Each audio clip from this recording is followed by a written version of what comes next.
Por tanto, llegamos a la conclusión de que las reclamaciones las vamos a hacer, pero las vamos a hacer sobre todo porque este sistema no es sujetable y lo que queremos es una renta básica que te permita vivir de otra manera y que ahora mi compañera os va a convencer del todo para poder terminar de la charla de hoy. Genial. Nada, que hay que sentar en el banquillo al Gobierno y al Estado por incumplimiento de la Carta Social Europea. Así que os recomiendo a todos, por favor, que cojáis ese papel que os está pasando en Tanares.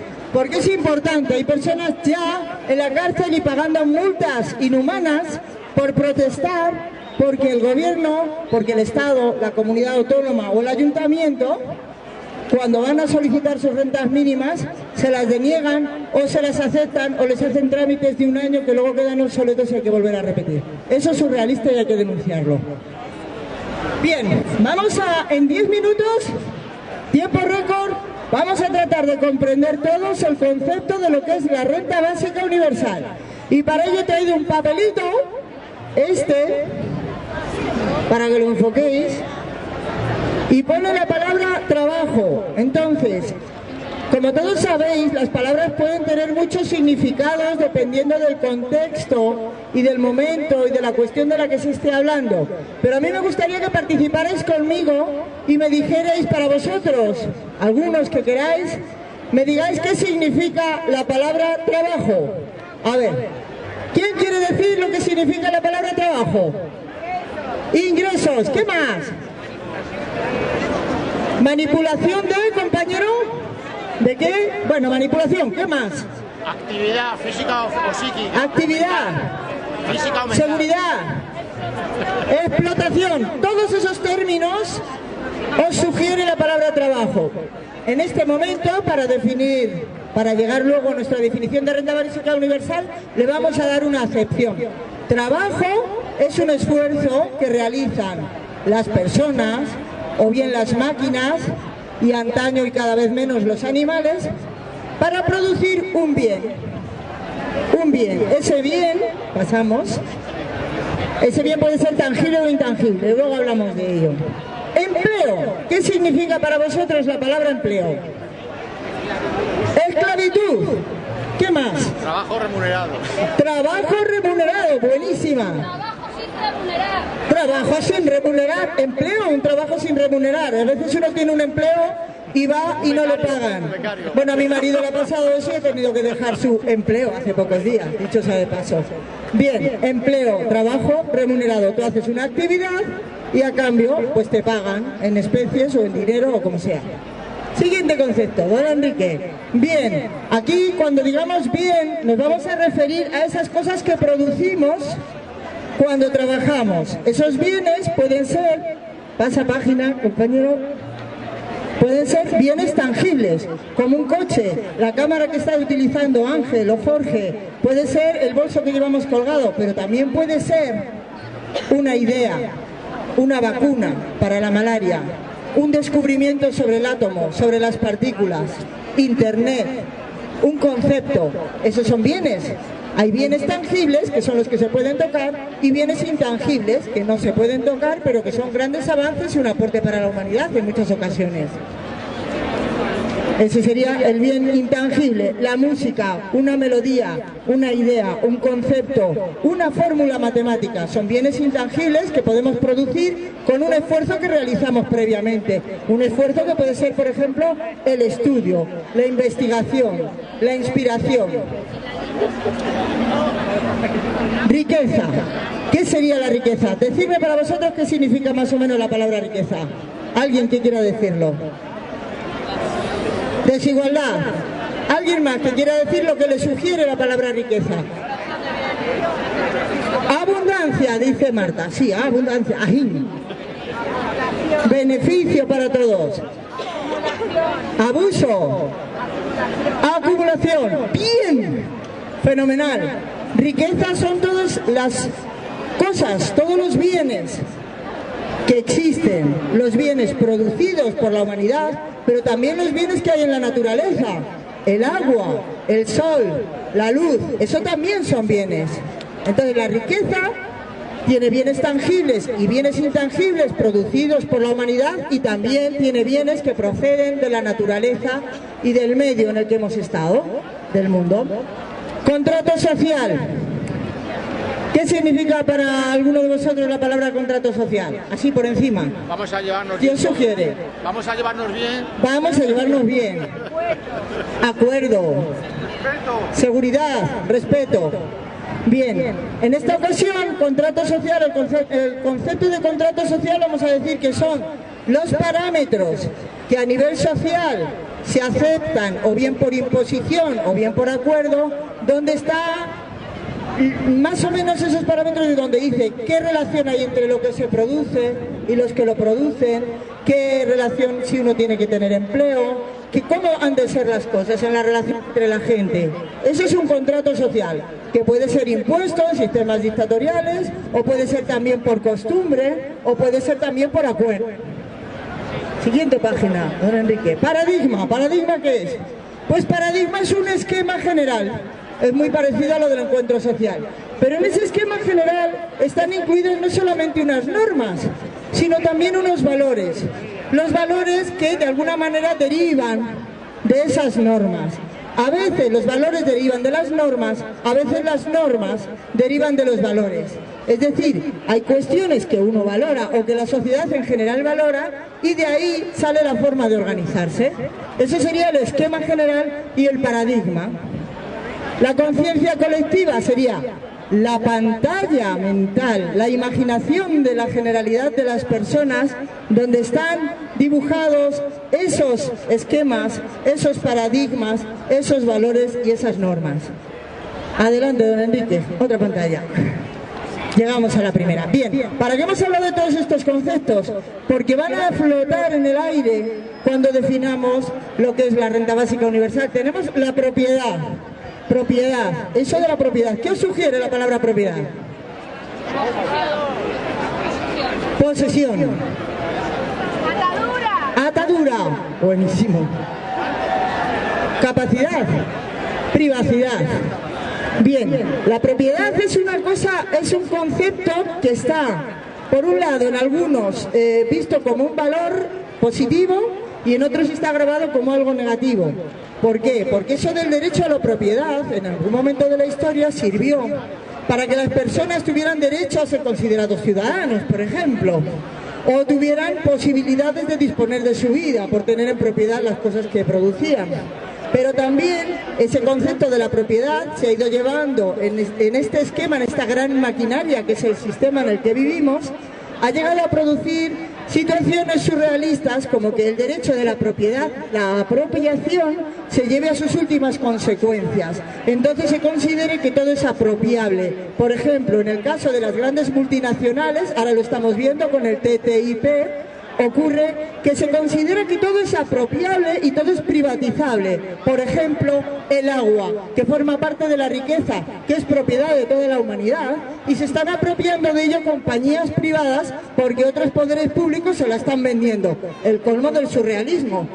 También se han apropiado de la luz, se han apropiado de fuentes de energía, se están apropiando de todo. Y ya el colmo del surrealismo es multinacionales como Monsanto, que se quieren apropiar del tomate.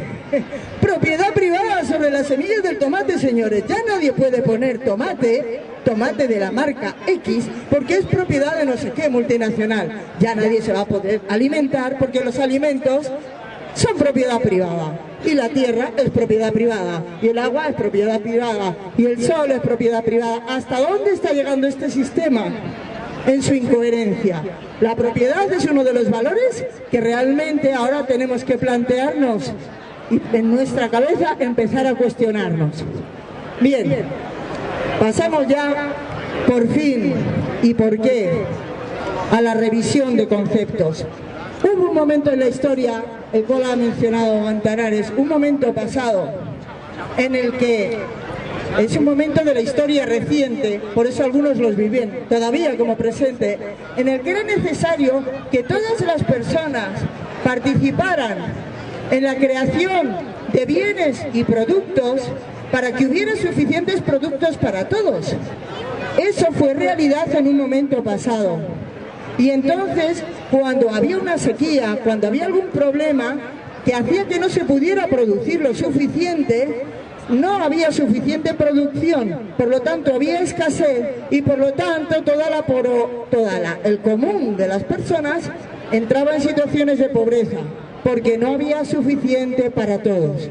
Eso era lo que pasaba en otro momento de la historia, pero este momento es diferente, es muy diferente.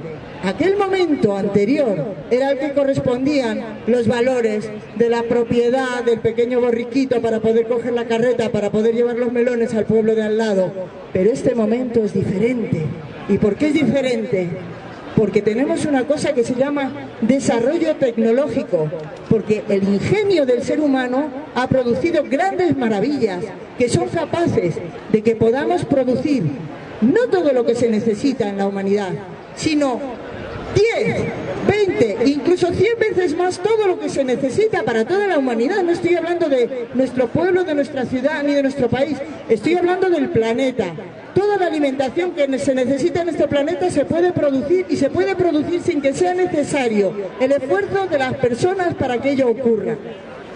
Incluso sin agua, incluso solo con agua, incluso sin tierra se pueden producir vegetales perfectamente consumibles y aceptables y que sirvan para que las personas se alimenten.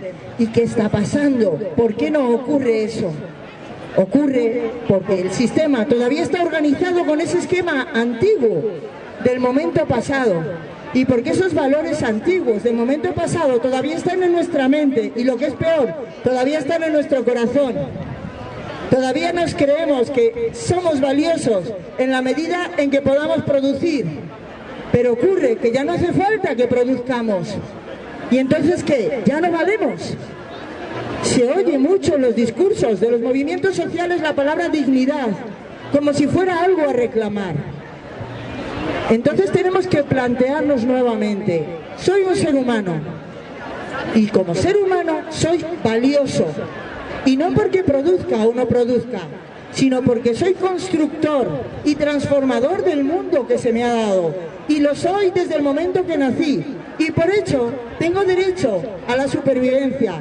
Y por eso tengo derecho, porque soy un miembro de la humanidad, a mi parte de la riqueza que se ha producido. Tenemos que empezar a comprender que la riqueza es de todos y es para todos. Y tenemos que empezar a exigir nuestra parte de la riqueza. ¿Y por dónde empezamos? Con el lío que hay organizado. ¿Por dónde empezamos con ese sistema tan complejo y tan absolutamente incomprensible por todos? ¿Por dónde empezamos? Por la renta básica universal. Por favor, doña Marta, me trae usted ese cartel de la renta básica universal y lo ponemos para decir que esto que nos ha explicado Antanares es una miseria, es un insulto a la dignidad humana y que no pensamos permitirlo más. Entonces, ¿qué es la renta básica universal? Es una asignación monetaria. ¿A quién? A todos y cada uno de nosotros, al que tiene y al que no tiene, al que tiene un empleo y al que no tiene un empleo. A todas las personas que han nacido y son ciudadanas necesitan, merecen y son dignas de tener la existencia mínima garantizada. Eso es la universalidad. ¿Por qué a todos? Porque tiene que ser un derecho, y para que todo derecho lo sea, tiene que ser universal. El que tiene un negocio también recibiría su renta básica universal. Y si fracasa su negocio, seguiría recibiendo su renta básica universal. ¿Qué características tiene? Incondicional, sin condiciones, no tienes que demostrar nada. ¿Qué es eso que tengas que demostrar que eres viuda? ¿Qué es eso de que tengas que demostrar que tienes hijos o no los tienes? No, señor, eres un ser humano, has nacido y tienes derecho a sobrevivir.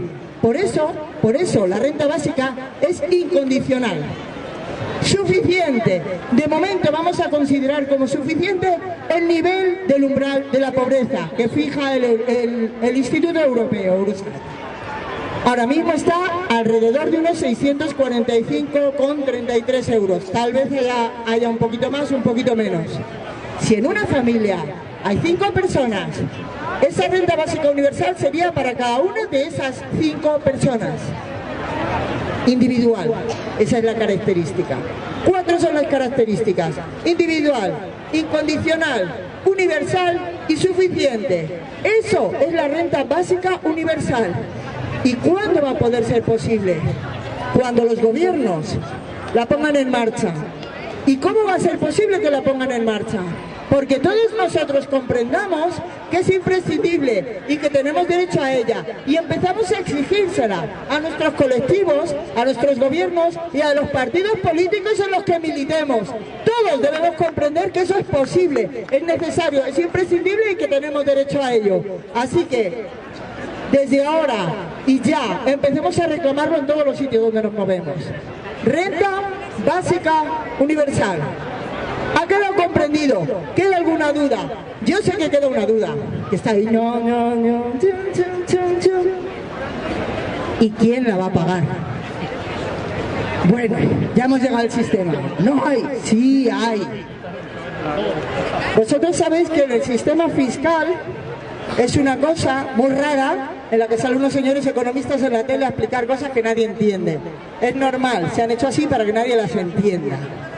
Bueno, cuando se recogen impuestos, se recoge un dinero para luego repartirlo. Se trata de cambiar ese sistema fiscal. Hay un grupo de estudios de la Universidad de Cataluña que ha hecho una investigación real sobre los datos de lo que realmente se declara a Hacienda, que no tiene que ver ni por el forro con la cantidad de bienes y de riquezas que hay acumuladas. Simplemente lo que declaran, que normalmente por parte de los grandes capitales es mentira, porque practican una cosa que se llama ingeniería fiscal para declarar casi nada. Para que lo sepáis, la mitad de las empresas del IBEX no declaran casi nada por esa ingeniería fiscal que hacen. Bueno, pues con esos datos que son falsos, en el sentido de que hay mucho más de lo que se declara, se ha podido ver que cambiando ese sistema fiscal, o bien de una forma proporcionada, o bien a un tipo único, para que todos los grandes capitales paguen lo que tienen que pagar, ocurriría que solo con lo que ahora se declara, se podría pagar perfectamente todas las rentas básicas de la población española. Está visto y está demostrado. Y aquel que lo quiera comprobar puede entrar en la página web de Renta Básica o de todas las webs o los Facebook que hay, que lo explican perfectamente. Pero los números salen, y salen los números falsos. Imaginaros qué maravilla si se recogiera todo el dinero de toda la cantidad de riqueza que en realidad acumulan el capital financiero internacional, el capital financiero nacional y las grandes capitales. Bien, así que factible es. Por eso os digo, desde ahora, que eso es factible. ¿Y cómo le explicáis vosotros a vuestros amigos este rollo que os acabo de largar? Pues les cantáis una canción que dura 1 minuto, que ahí está todo explicado. ¿Y cómo dice? ¿Cómo dice la canción?